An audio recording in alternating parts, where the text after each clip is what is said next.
Welcome students, अस्सलाम वालेकुम। Class 9 का टॉपिक है social science. Today our topic is reconstruction of Germany after dictatorship.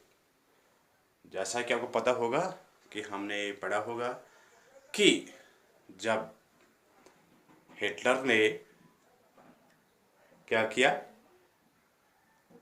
उसने आफ्टर फर्स्ट वर्ल्ड वॉर के बाद उसने वहाँ पे जो जर्मनी है, जो उसमें डेमोक्रेसी, उसको डिस्ट्रक्शन किया है।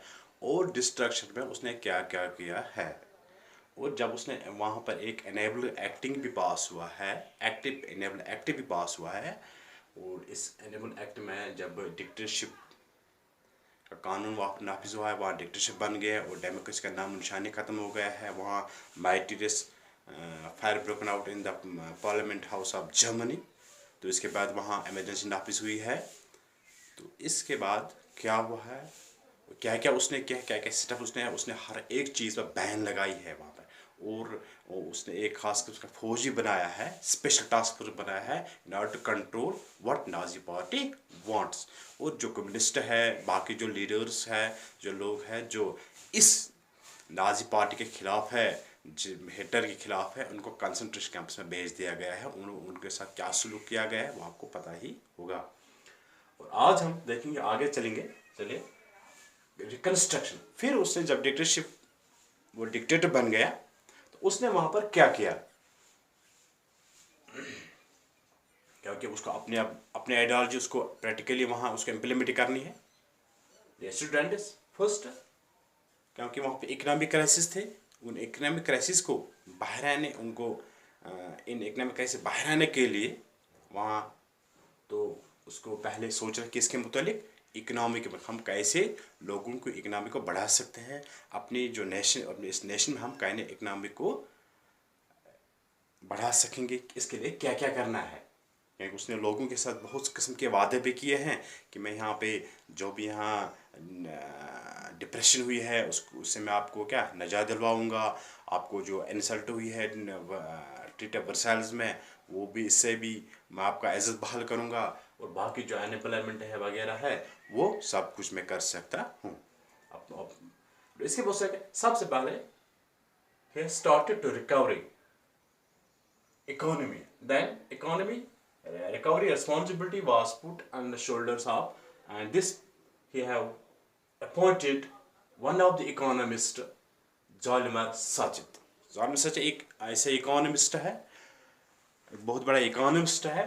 उसने उसको क्या बनाया है, इकोनॉमिक एडवाइजर हम कहेंगे उसको। ये रेस्पॉन्सिबिलिटी दी गई है कि कैसे यहाँ पे हम लोगों को जो इकोनॉमिक क्राइसिस है उनसे कहाँ निजात दिलाएंगे, हम कैसे इनकम बढ़ाएंगे। तो उसने क्या, उस सच ने क्या किया, उसके एम क्या थी, एम उसकी जो एम है पहले इकोनॉमी, और फिर एम जो उस है फुल प्रोडक्शन। क्या वादा किया है, मैं फुल प्रोडक्शन दूंगा, वहां हर एक चीज प्रोडक्शन होगी। एम्प्लॉयमेंट, जो यूथ है उनको एम्प्लॉयमेंट देंगे, रोजगार मिलेंगे। वर्क क्रिएशन प्रोग्राम्स, और ऐसे प्रोग्राम्स चलाएंगे जो लोग, जब लोग इसमें जाएंगे, काम करने जाएंगे, सबसे जब इससे पहले देखा होगा कि उन्होंने कहा कि हम किसी भी, जब वहाँ पे इकोनॉमिक क्राइसिस है, लोग जो यूथ्स है वो कितने मजबूर है काम करने के लिए लो रेट्स। उसने कहा कि वर्क क्रिएशन हम ऐसे प्रोग्राम चलाएंगे जहाँ सबों को रोजगार मिलेगा। और जो भी ये प्रोग्राम है इसके उनको कौन फंडिंग करेंगे, स्टेट फंडिंग पे। यानी हम शॉर्टली कहेंगे उसका एम था फुल प्रोडक्शन, पैदावार हर चीज़ होगी। लोग जो भूखे मर रहे हैं वो अब ऐसा नहीं हो जाए। पहले जब देखा होगा कि वहाँ औरतें वो अपने बच्चों को पाला नहीं सकते, एम्प्लॉयमेंट है यूथ्स को देंगे और वर्क क्रिएशन मुख्तलिफ किस्म के प्रोग्राम चलाएंगे। इसके बाद उसने क्या किया, ये तो इकोनॉमिक क्राइसिस से मैं वापस आने के लिए उसने ये किया। और फिर अगर हम फॉरेन पॉलिसी में उसने क्या किया, in foreign policy Hitler acquired quick success, क्योंकि वो चालाक भी है, शातिर भी है, उसने उसमें भी बढ़तरी हासिल की, वो सक्सेस हुआ फॉरेन पॉलिसी में। कैसे? Pulled out of the league of nation in 1933। देखा होगा कि लीग ऑफ नेशन में जब उसको उनने उसको जो जुर्माना किया है, ट्रीटी ऑफ वर्साइल्स बनाई है, फिर उसको वार कंपनसेशन देना बाकी उन कंट्रीज को देना पड़ा है, इससे वो नजात उसने कैसे पा लिया, उससे वो बच गया। ऐसी स्थिति ऐसी कोशिश उसने की। फिर उसने क्या किया? रीऑक्युपाइड द ग्रीनलैंड 1936, यानी जो रिसोर्स एरिया उनका था, जो जिस पर फ्रांस ने कब्जा कर लिया है, जब उसने वार कंपनसेशन देने से इनकार किया है, तब जो वो पावर्स है उन्होंने एलाइड पावर्स उन्होंने जब उनके जो रिसोर्स पर कब्जा किया है, उसको भी उसने वापस ले लिया। फिर क्या किया? इसके बाद integrated Australia, Germany in 1938 under slogan of one people, one empire, one leader। उसके बाद एक और कोशिश उसने की है कि उसने इंटीग्रेट किया, क्या यकजा किया, मुख्तलिफ किसको? Australia, Germany and Australia Germany. तो उसने उनको क्या एक ही बनाया, क्या कहा उनको? One empire, one people, one empire and one leader.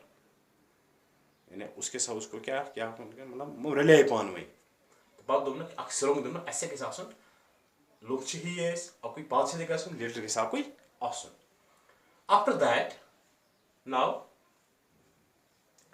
he acquired unspoken support of England. इसके ऑस्ट्रेलिया के बाद उसने किसका सपोर्ट हासिल किया? इंग्लैंड का। इंग्लैंड ने उसने अनकंडीशनल सपोर्ट दिया, किसको? हिटलर को। आफ्टर दैट हॉजमर एडवाइज, जो इकोनॉमिस्ट था, he advised not to invest in army because it will result economic crisis। जो इकोनॉमिस्ट है, जो उसका इकोनॉमिक एडवाइजर है, उसने उसका ये नसीहत की, ये एडवाइज किया कि आप ज़्यादा इन्वेस्ट फौज पर मत करो, क्योंकि हमें फौज पर ज़्यादा इन्वेस्ट करने की ज़रूरत नहीं है। ऐसा करने से यहाँ पे इकोनॉमिक क्राइसिस हो जाएगी। किसने कहा? उस इकोनॉमिस्ट है। लेकिन ये कॉन्शियस था, लेकिन जो हिटलर है वो कॉन्शियस लोगों की उसकी हुकूमत में जगह नहीं है। जब उसने ये नहीं माना तो उस इकोनॉमिस्ट ने वहाँ से क्या लेफ्ट किया, वो चला गया। इसकी जो उसकी मतलब हुकूमत थी वो इस हुकूमत से चला गया। कौन? ये इकोनॉमिस्ट। कोई हॉजमर, कोई जामलर उसको कहते हैं, जालमर उसको कहते हैं। इसके बाद क्योंकि जो कि हिटलर है वो सिर्फ जंग चाहता है, वो अपने मुल्क की, वो अपना जो किंगडम है उसको वास्ट करने की कोशिश कर रहा है। इसके लिए उसने क्या किया कि चूज वॉर कोप इकोनॉमिक क्राइसिस। वो कहता है कि इकोनॉमिक क्राइसिस पे हम तभी अपना कब्जा जमा लेंगे, इससे निजात दिलाएंगे जब हम वार करेंगे, बाकी लोगों की जो टेरिटोरी है, रिसोर्स है, उनको अपने कब्जे में लेंगे। तो इससे हमारा जो ये इकोनॉमिक क्राइसिस है, इससे हम निजात मिलेंगे। इसने वो सिर्फ वार पर ही ज़्यादा इंसार करता है, उस पर ज़्यादा उसका डिपेंड है और उसी पर उसका ज़्यादा भरोसा है, वार से ही सब कुछ हासिल होगा। जब उसने ये सोचा तो उसने क्या किया? इन 1939 Germany invaded Poland and started war with France and England. 1939 में जर्मनी ने पहले क्या किया? उसने हमला बोला पोलैंड पर, उसका अपने कब्जे में जमा लिया और इसके बाद उसने जंग स्टार्ट किया किनके साथ? France and England. वो क्यों? क्योंकि उसका कंसेप्ट था कि जंग से ही हमारा जो मुल्क की माली हालत जो ख़राब हो चुकी है फर्स्ट वर्ल्ड वार में, इससे निजात मिलेंगे जब हम जंग करेंगे। हम लोगों के जो टेरिटोरी है, उनके रिसोर्स है, उनका कब्जा जमा, इससे हमें निजात मिलेगा। इसलिए वो जंग चाहता है। तो इसलिए सबसे पहले उसने पोलैंड पर कब्जा किया और इसके बाद जंग उसने फ्रांस और इंग्लैंड से, क्योंकि फ्रांस इंग्लैंड पर वो ऐसे ही नहीं उन पर जीत हासिल नहीं कर सकेंगे, वो भी ताकतवर है, इसके बाद जब हमें पता चला कि इंग्लैंड ने सपोर्ट दिया है, ऑस्ट्रेलिया ने भी सपोर्ट दिया है, तो क्या हुआ, in 1940 a tripartite pact was signed, Germany, Italy and Japan.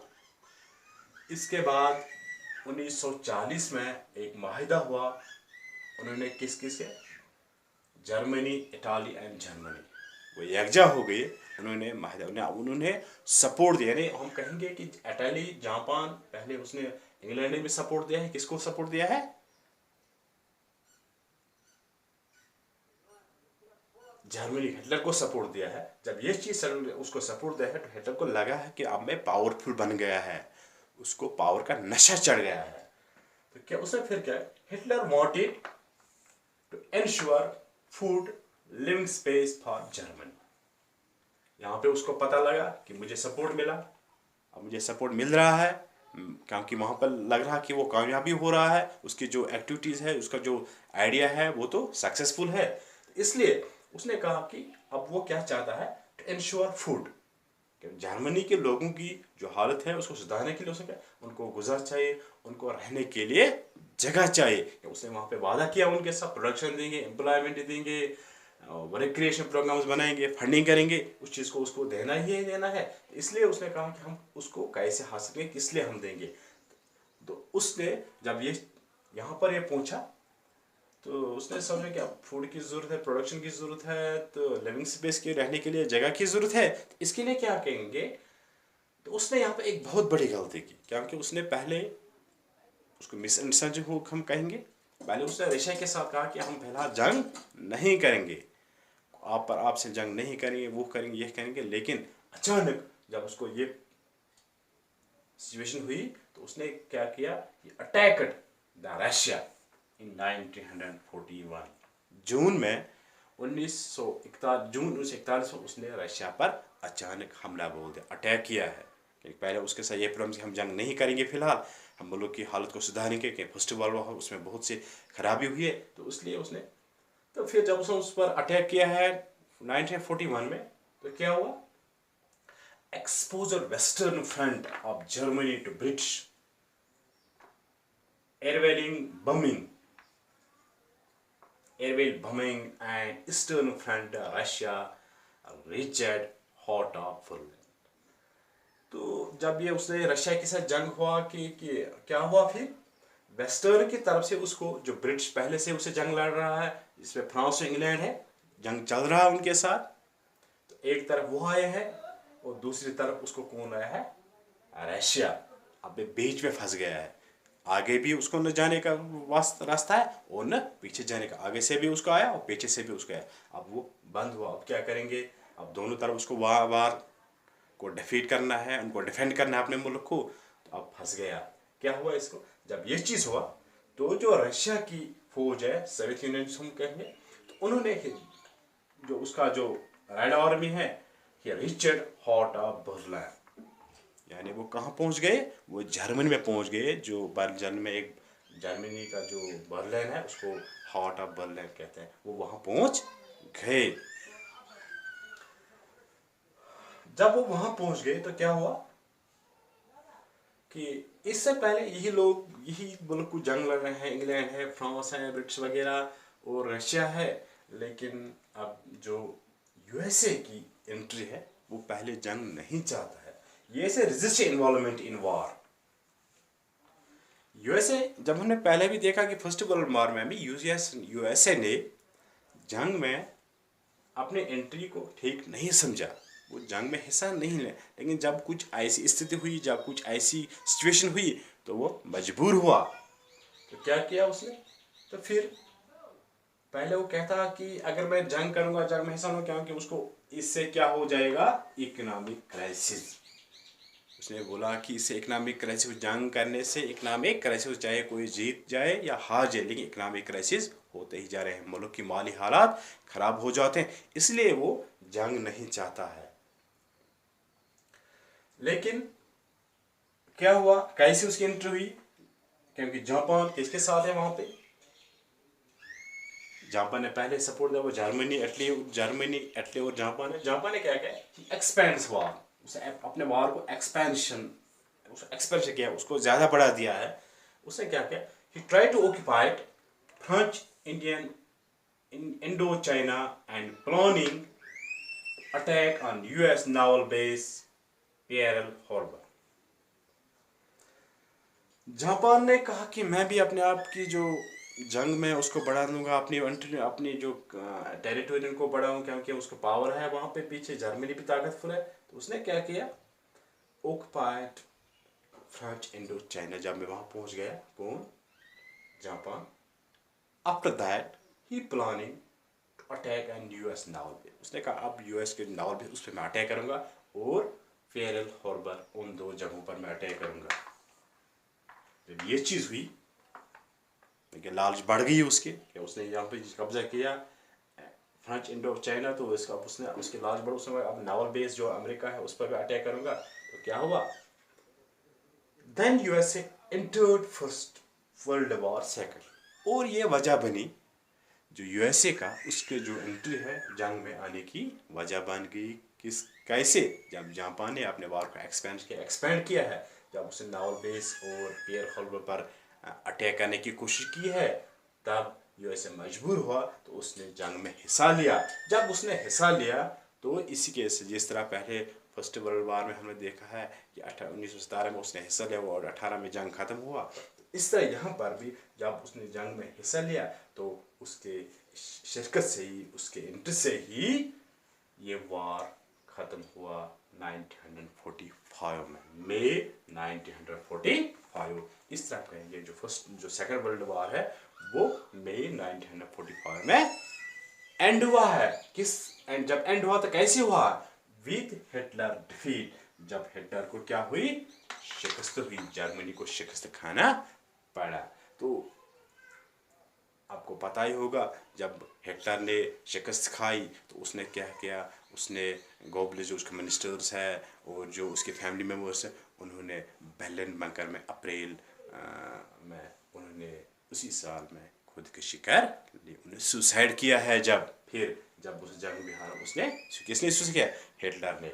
चले, जब ये डिफीट हुआ, तो अब यूएसए को जापान को रुकाना है, उसको रोकना है, स्टॉप करना है, तो कैसे करेंगे, उसने USA dropped the atom bomb on Hiroshima in Japan. इसके जब एंट्री हुई, तो जापान यूएसए ने जापान पर, या जापान के शहर पर एटम बम फेंक दिया, यानी किस शहर पे, हिरोशिमा। इसके बाद क्या हुआ, Nazi world view. Nazi world view क्या था, वो क्या था, उसने क्या किया, उससे पहले उसने क्या किया, उसका वर्ल्ड व्यू क्या था, वो क्या चाहता है। देखिए, crimes that Nazi committed were linked to system of beliefs and practice. उस हमने देखा होगा कि जब हम पहले इंट्रोडक्शन में चले गए, वहाँ में देखा है कि हमसे क्या क्या किया। उसने वहाँ पे तकरीबन 2 leg gypsies, 1 million Polish and Jews, 7,000 शायद कुछ 7,000 के करीब कुछ ज्यूज है, उनको मार दिया गया है। तो क्यों उसने ऐसा, उसने क्यों ये किया है, क्योंकि उसने जो क्राइम उसने किए हैं, he committed while linked to system of beliefs and practice. वो उसने ऐसे अनकॉन्शियस नहीं है, बल्कि वो एक बिलीफ है और सेट ऑफ प्रैक्टिस है। वो कुछ चाहता है, इसके पीछे एक बहुत बड़ा आइडियोलॉजी है, किसकी, नाजी पार्टी की आइडियोलॉजी, जो हिटलर की आइडियोलॉजी है। तो उसने क्या किया, सोशल डिस्क्रिमिनेशन उसने क्या किया, क्योंकि उसके जिस तरह उसने हुकूमत की है, उस वक्त वहाँ पे कोई इक्वालिटी नहीं है। वहाँ क्या थी, discrimination, people are divided on the base of social discrimination.